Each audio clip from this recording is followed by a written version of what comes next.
Para saudara dan saudari yang Tuhan cintai, selamat pagi dan selamat bertemu lagi dalam renungan harian dari Paroki Santo Fransiskus Assisi APO, edisi hari Senin tanggal 15 Juli 2024.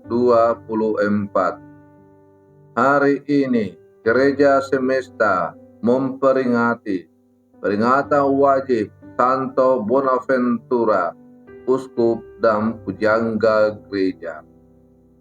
Mengawali hari yang baru ini, kita hendak mendengar dan merenungkan sabda Tuhan.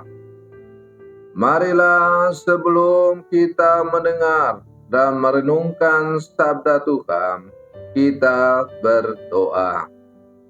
Dalam nama Bapa dan Putra dan Roh Kudus. Amin. Allah Bapa yang Maha Penyayang, Engkau menerangi budi kami dengan teladan Santo Bonaventura, Uskup-Mu. Bantulah kami untuk belajar mencintai Engkau dengan ajarannya dan melayani sesama kami dengan kelembutan kasih-Mu. Bersabdalah ya Tuhan, kami siap mendengarkan. Terpujilah Engkau Bapa, Putra dan Roh Kudus, kini dan sepanjang segala masa. Amin. Para saudara dan saudari yang Tuhan cintai, sabda Tuhan yang hendak kita dengar dan kita renungkan untuk mengawali hari yang baru ini diambil dari Injil Matius pasal 10 ayat 34 sampai pasal 11 ayat 1. Tuhan bersamamu. Inilah Injil suci menurut Matius.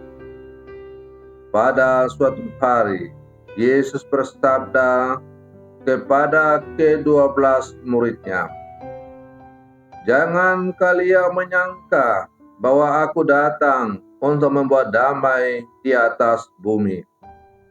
Aku datang bukan untuk membawa damai, melainkan pedang.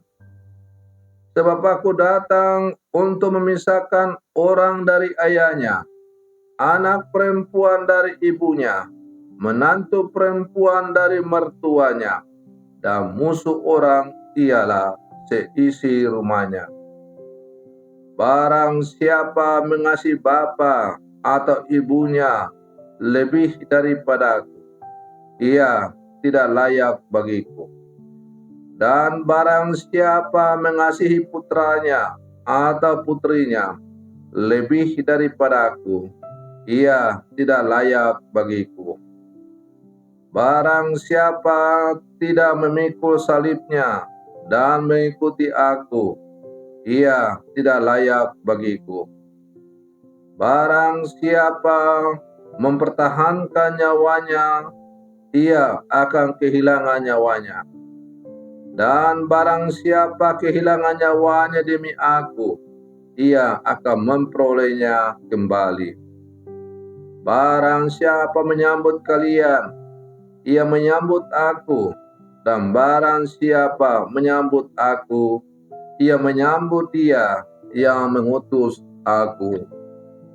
Barang siapa menyambut aku seorang nabi sebagai nabi, ia akan menerima upah nabi. Dan barang siapa menyambut seorang yang benar sebagai orang benar, ia akan menerima upah orang benar. Dan barang siapa memberi air sejuk secangkir saja kepada salah seorang yang kecil ini, karena ia muridku, aku berkata kepadamu, sungguh ia takkan kehilangan upahnya." Setelah Yesus selesai mengajar ke-12 muridnya, ia pergi dari sana untuk mengajar dan memberitakan Injil di dalam kota-kota mereka. Demikianlah sabda Tuhan.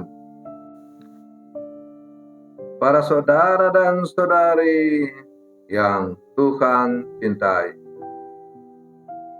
berbagi air sejuk secangkir sangat sederhana, tidak butuh pengorbanan besar.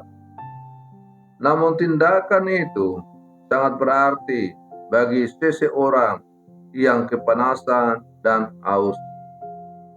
Sungguh menyenangkan tindakan ini dicontohkan oleh Yesus dalam pengajarannya, sebagaimana kita dengar melalui bacaan Injil yang baru saja kita dengar tadi.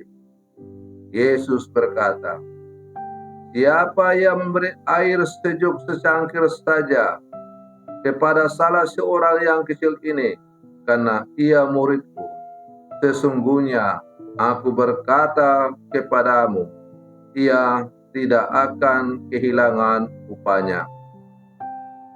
Para saudara dan saudari yang Tuhan cintai, fokus pengajaran Yesus terletak pada penyambutan dan pelayanan tinggi kepada murid-muridnya yang sama dengan menyambutnya. Siapa saja yang menyambut kamu, ia menyambut aku.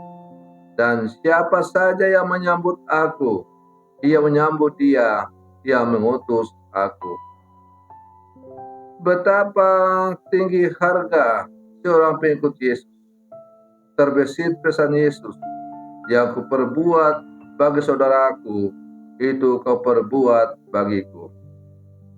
Berbagi air yang sederhana menjadi sangat berarti karena dilakukan sebagai tanda kasih dan penghormatan kepada Yesus yang ada dalam diri sesama.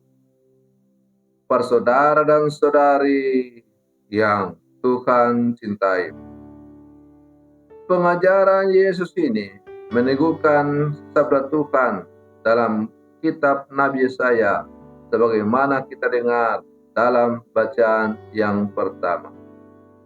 Tuhan menghendaki persembahan yang sungguh, bukan oleh tangan yang penuh darah kejahatan. Karena hal itu lebih menginginkan orang belajar berbuat baik daripada membakar hewan kurban dengan tangan kotor. Para saudara dan saudari yang Tuhan cintai, kita adalah murid-murid Yesus yang hidup di zaman sekarang.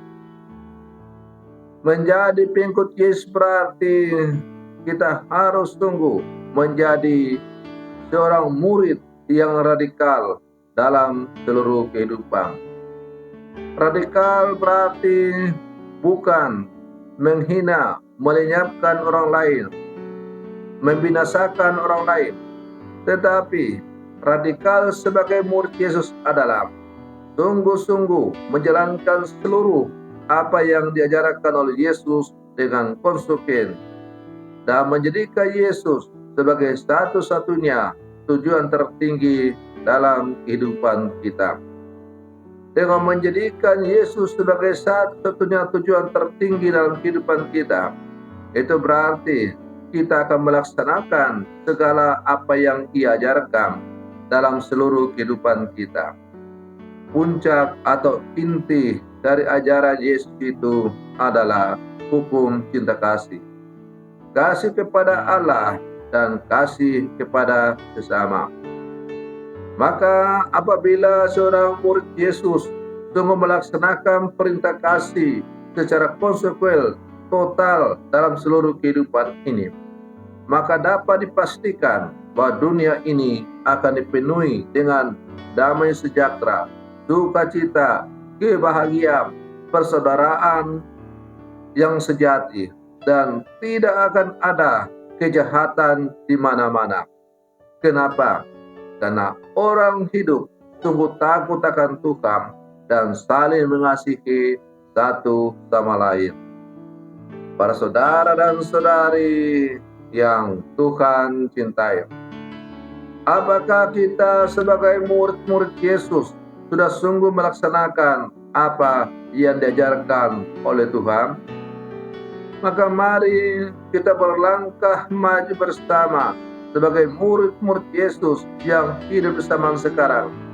Mari kita sungguh melaksanakan apa yang Tuhan ajarkan kepada kita sebagai seorang murid, agar kita semakin layak disebut sebagai murid-murid Yesus yang sejati.